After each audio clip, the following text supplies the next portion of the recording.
Boa noite, Rogério. Um jogo, mais uma vez, que o Bahia teve o domínio amplo, né? Venceu com uma certa facilidade. Mas eu queria falar especificamente da estreia. O Roman Gomes. Você tinha falado da força física. Você tem algo a mais para tirar desse atleta? Porque, pelo que a gente vê pelos números, é um jogador de muita marcação. Mas no apoio para ele chegar, digamos assim, ter mais chutes e mais assistências? Boa noite. Eu acho que para um primeiro jogo ele treinou 5 ou 6 vezes só com a gente. Claro que hoje, no jogo de hoje, pelo que o jogo ofereceu, ele precisou ser mais ofensivo para a gente ter mais um jogador ajudando o Michel, que não é um ponta de origem, ajudando daquele lado. Ele defensivamente é um cara que entrega tudo, você vê, final do jogo, o cara levanta a chuteira, ele põe a cabeça, vai até o fim. Ou seja, a gente precisa de alma, coração, eu acho que isso é importante também. E com o passar do tempo, nem eu conheço todo o potencial do jogador numa semana, né? Mas tenho certeza que com o passar do tempo nós vamos conhecendo cada vez mais, pedindo cada vez mais coisas e mostrando os detalhes, os detalhes mais, os menores detalhes para ele, né? Mas é um jogador que aporta no ataque. É que nós não temos. O Juan Pablo não é um 9 de área, assim, né? Hoje jogamos com o Juan Pablo e Cauli mais à frente. Então, mesmo a chegada pelo fundo, para ele, para cruzamento, nós não temos essa referência na área. Mas é algo que você tem que trabalhar no dia a dia, ter mais treinamentos para que ele jogue. Mas eu achei que foi uma boa estreia. Se entregou, se dedicou, fez até um lance muito bonito no primeiro tempo, driblou 2, 3 jogadores e construiu a frente. Não é fácil também para um jogador, outro país, chegar aqui em 5 treinamentos, 6 treinamentos, se colocar, né, à disposição com toda a qualidade que ele tem.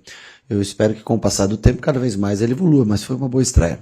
Boa noite, Rogério. Parabéns pelo triunfo. Você tem constantemente elogiado os garotos que têm começado o Campeonato Baiano. O torcedor também visivelmente encantado com o trabalho que eles vêm realizando, mas o Bahia tem um jogo importante na terça-feira primeiro e depois no final de semana tem um clássico contra o Vitória. Eu queria saber se esse início encantador desses garotos muda o planejamento para um clássico importante contra o Vitória e se você acredita que tem condição desses garotos entrarem em campos, caso o Vitória coloque o principal. Bom, eu sempre penso que nós temos que ver os melhores jogadores que nós temos e eu acho que hoje para mim importante era dar ritmo para esses jogadores que também nós não fizemos nenhum jogo treino nesse espaço de tempo. Então, natural que eles estivessem um pouco mais cansados, um pouco menos de intensidade, apesar de ter a bola praticamente todo o jogo, ter o controle do jogo, né? Então, assim, os meninos jogaram 2 jogos em 4 dias. Estavam também, a maioria deles, muito cansados. O Cauê Filquim, por exemplo, jogou os 180 minutos dos 2 jogos, né? Del jogou grande parte deles. O Juan Pablo, que entrou hoje jogando, também jogou boa parte deles. E nós vamos observando a cada dia. Com certeza pode ter, muitos deles podem estar no jogo contra o Vitória no final de semana que vem. Antes nós temos o Barcelona na terça-feira aqui, são jogos de 3 em 3 dias, temos uma programação para sempre dar um dia de folga para alguns e trabalhamos os outros. Amanhã não será diferente, voltamos a treinar, os que jogaram hoje acabam descansando no dia de amanhã. Terça-feira trabalhamos também pela manhã com um grupo, outro grupo vem para o jogo e assim a gente tenta, para 30 e tantos jogadores, administrar esse número de jogadores. Rogério, boa noite. Eu queria saber de você sobre a integração entre os jovens jogadores e o elenco principal. Você falou na primeira coletiva do ano contra o Jequié que você, nesse ano de 2026, iria trabalhar com um grupo um pouco maior, né? Em média 30 jogadores. 5, 6, um pouco mais, né, do que você trabalhou nas últimas 2 temporadas. Hoje, no segundo tempo, a gente viu uma integração um pouco maior, né? Você colocou alguns garotos que jogaram os 2 primeiros jogos para atuar ali com os profissionais. E eu quero saber de você como é que você visa fazer essa integração ao longo do ano. Bom, eu tento ao máximo aproximá-los da equipe profissional, trabalhar com eles todos os dias. É lógico que com o passar do tempo você não vai conseguir ter tantos jogadores da base assim, mesmo porque eles também têm campeonatos ainda, sub-20, sub-17, alguns para jogar. E podem. A vantagem de você manter garotos assim é que eles não pedem ritmo, porque você pode colocar, insere no sub-17, insere no sub-20 para jogar. Então, vamos ter uma convocação. Nós temos um elenco de 21, 22 jogadores, né, profissionais. Vai ter um jogo do sub-20, eles trabalham com a gente, podem descer, jogar, voltar a trabalhar no outro dia. Então, acho que essa integração não é só o fato de você botar o menino para jogar. Ele poder estar convivendo, olhando, participando. Você vê, nós temos aí no mínimo 5, 6 jogadores que se destacaram, né, nessa idade para estar junto com a gente. E sempre que precisarmos, quando dá uma folga para um grupo, eles podem estar trabalhando trabalhos espelhados como profissional para estarem cada vez mais prontos. Você ter o garoto não quer dizer que ele tem que ser titular ou jogar o Campeonato Brasileiro, tudo. Ele pode estar ali e hora ou outra entrando, ter minutos, né? Mais uma vez Cauê entrou bem. O Juan Pablo hoje um pouquinho, nós precisamos trabalhar nessa posição, que é substituindo mais ou menos o Thiago, trabalhar um pouquinho mais com ele, quando defesas em linha baixa, né, defende, ele sofre um pouquinho, quando tem espaço é bom para ele. Del também entrou mais uma vez no jogo, o David entrou mais uma vez no jogo. Hoje achei até um pouquinho ansiosos eles acabaram perdendo algumas posses de bola, mas é a experiência que eles vão ganhar com o passar do tempo. E amanhã também a gente já começa, o Kiki começa a treinar já com a gente no campo também, e a gente poder avaliar esse jogador. Boa noite, Rogério. É um campeonato brasileiro que já está na porta, né? No final do mês você já tem uma estreia contra a equipe do Corinthians.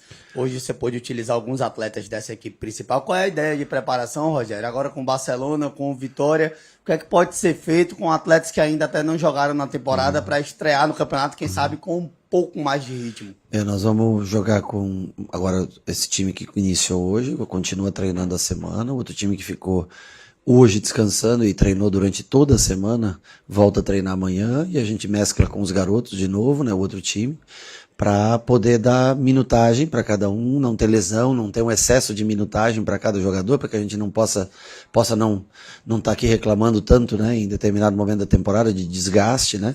Então assim, sempre rodando o elenco, preservando, tentando dar minutagem, independente do placar do jogo. Eu acho que nós temos que sempre puxar o jogo, porque é uma época de treinamento. Nós não tivemos amistosos, então esses jogos são considerados, além dos pontos que geram, mas são considerados jogos para você treinar a equipe, para que eles se treinem a parte física, a parte tática, a parte técnica do jogo, que eles possam treinar. Então nós vamos dar continuidade nesse processo. Provavelmente, não diria para você como nos outros anos, até fevereiro ou março, porque entram campeonatos importantes e entra uma pré-Libertadores em meio a campeonato brasileiro. Mas vamos tentar sempre dar rodagem e para que não tenha um cansaço físico muito grande, a não ser alguma peça que não tenha uma substituição ainda pronta. Mas caso contrário, nós vamos tentar rodar bastante. A única coisa é que nós temos jogos decisivos de pré-Libertadores aliado ao campeonato brasileiro, e aí a gente vai, né, enxugando um pouco mais cada vez, e é a oportunidade de cada um se mostrar, a oportunidade de cada um mostrar o que pode fazer, para que a gente, no futuro, vai escolhendo uma base mais sólida da equipe e sempre com trocas para a gente fazer. Boa noite, Rogério. Sobre Eric, até o momento da lesão dele no ano passado, ele era artilheiro do time com 7 gols. E agora, nesses 2 jogos que ele fez, ele já fez 2 gols e 2 assistências. Quão importante ele é e pode vir a ser no Bahia? A Eric é um menino fundamental pra gente. Primeiro que é um inteligentíssimo, cabeça boa, um cara que tem visão positiva de tudo.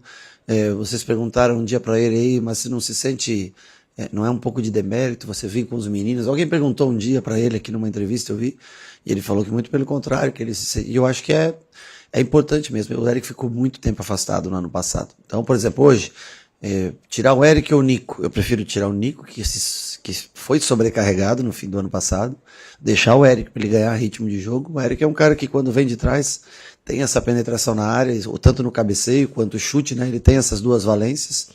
Talvez não seja o cara de combinação de jogo tanto, mas é um cara que ataca muito espaço. Então ele vai ser utilizado, sem dúvida nenhuma, em muitos jogos. Vem mais um ano, começando bem, começando com gols, como foi praticamente no ano passado, fazendo gols nesse início do campeonato. Torçamos para que ele não tenha nenhuma lesão e continue ganhando minutos, né? Para o próximo jogo. Agora ele descansa um pouco, vai trabalhar, vamos ter uma semana praticamente para trabalhar esse time. E outros jogadores vêm para o jogo. Ele, Nestor, Michel participaram, né? Canu participou desse começo, então vamos fazendo esse revezamento para todo mundo ter minutagem e a gente se sentir confiante, pronto e com um elenco com mais opções do que foi o ano passado.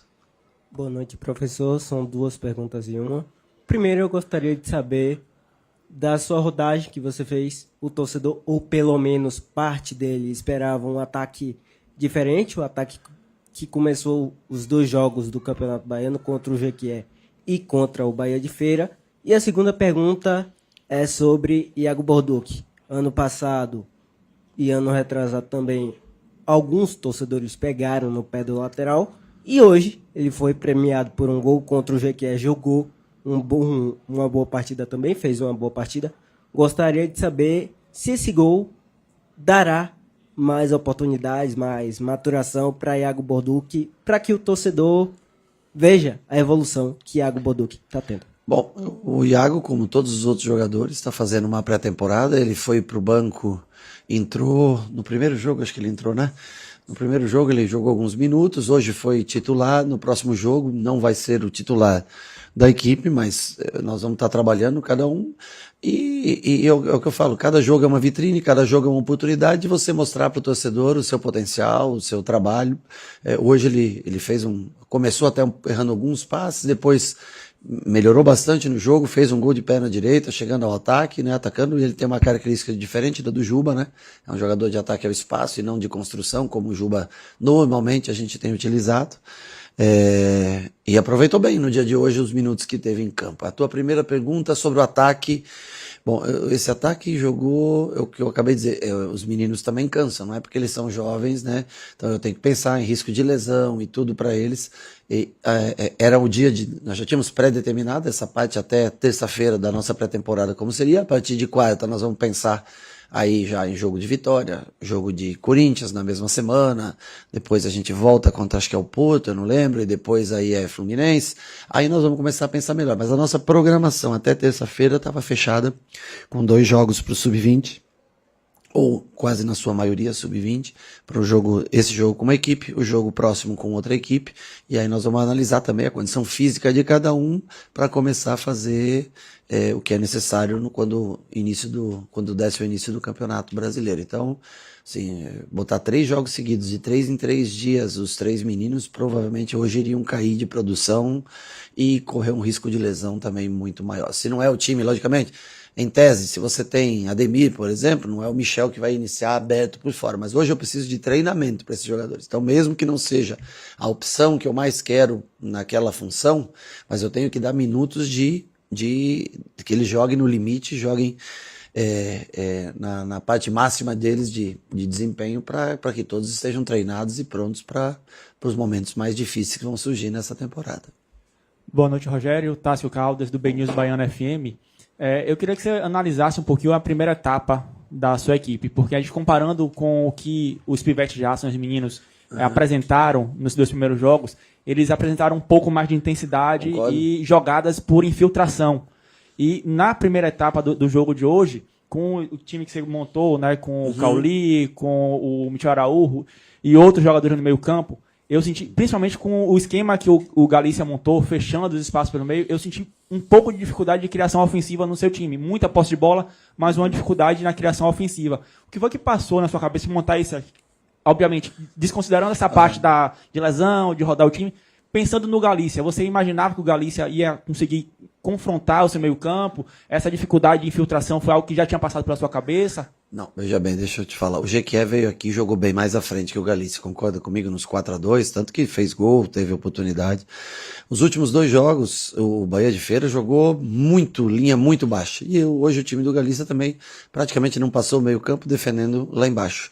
É lógico que você vai ter mais dificuldades. Contra o Bahia de Feira, o que destravou essa dificuldade, que talvez deu uma impressão maior foi o gol do Rezende. O gol do Rezende destrava um pouco isso. Quando sai o gol mais cedo, a gente tende a achar até que o jogo foi melhor nesse sentido. Mas quase todas as equipes vão vir defender em linha baixa com a gente, né? Nós tivemos um pouco mais de dificuldade, porque o Michel não tem o 1 para 1, apesar de ter saído através dele, jogada individual e cruzamento, o primeiro gol pro Eric, né? Mas ele não tem a mesma facilidade de drible do Ademir, do Cauê, né? Quando joga pelo lado, do Pulga, quando joga pelo outro, enfim.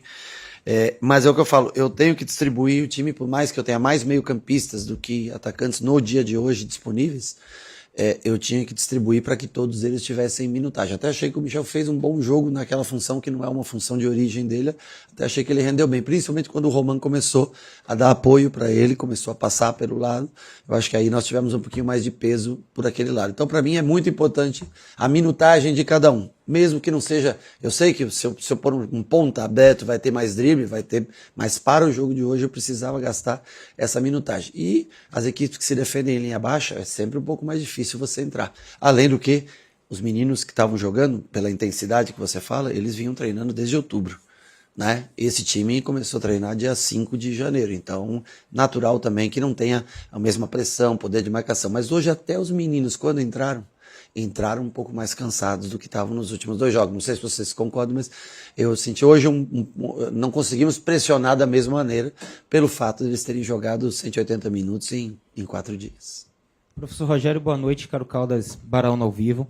Hoje o senhor utilizou o Juan Pablo de 9, de costas para o gol, e no jogo contra o Jequié ele acabou jogando de frente para o gol, atacando mais o espaço. Essa utilização dele hoje foi para fazer um teste, para ver como ele pode se sair, e se também é possível utilizá-lo mais por dentro, atacando espaço, ao invés de utilizá-lo aberto na ponta. E se é possível também ter mais Eric e Jean Lucas chegando muito na área e o senhor modificando o seu meio de campo para a temporada. Obrigado. O Juan Pablo jogou exatamente a mesma posição que ele jogou no último jogo lá em Feira de Santana. Domingo passado aqui, ele jogou na mesma posição os 3 jogos. Ele se colocou no jogo contra o Bahia de Feira mais aberto um pouco, mas não por pedido nosso. Depois, no segundo tempo, nós corrigimos e pedimos para entrar. Mas acho que ele tem mais dificuldades para exercer essa função. Mas nós precisamos, nós só temos o William no momento, estamos tentando a contratação de um outro jogador também para isso. Então ele jogou com o Del, né? Fazendo dupla de ataque e recompondo pelo lado para defender. Jogou com o Cauli hoje como dupla de ataque, mas não jogando de costas, sempre jogando de um pouquinho para a esquerda para atacar espaço à frente. Mas ele tem um pouco mais de dificuldades do que receber. Mais do que isso, ele sente mais dificuldades quando o ataque ou a defesa adversária está colada no gol, que ele não tem o principal que eu vejo, que é aquela velocidade, aquela bola que sobrou para o Michel, que ele devia ter dado de primeira para o Juan Pablo já atacar o espaço. Aquilo ele tem de bom, né? Então, hoje ele até teve umas oportunidades, alguém deu uma assistência boa, que ele domina no peito, mas deixa escapar um pouco a bola, e nós vamos passar a treinar mais isso com ele. Pode ser utilizado por fora, que eu acho que é onde ele gera mais... É onde ele tem mais força e pode partir, principalmente em jogos contra times que venham marcar pressão. Mas pela necessidade que nós temos no dia de hoje, nós estamos tentando trabalhar com ele nesse sentido. Ele e Del na frente, ele e Cauli, pode ser ele e William, como pode ser também os 2 pontas abertos, com o William de 9, nós estamos tentando. Sobre Eric, você que me perguntou, eu gosto do Eric atacando o espaço. Que nós temos Everton, temos Michel, Nestor, mas acho interessante até o Eric fazendo a função do próprio Jean Lucas, né? Mas são jogadores de força que dão mais peso na área, te diminui um pouco o controle de jogo, porque não é a principal virtude do Eric, o controle de jogo, mas te dá uma ofensividade, maior ataque quem vem de trás, sem dúvida nenhuma, junto com o Jean Lucas. É um jogador que pode ser usado, Eric na direita, Jean Lucas na esquerda, Nico no centro, Caio no centro, Everton na direita. Eric não gosta muito de jogar pela esquerda, tem pouco pé esquerdo, ele tem muito pé direito, mas com certeza ao longo do ano vai ser usado, provavelmente em funções como essa. Professor, boa noite. Está muito perto de começar o Campeonato Brasileiro esse ano, que vai ser disputado de janeiro a dezembro.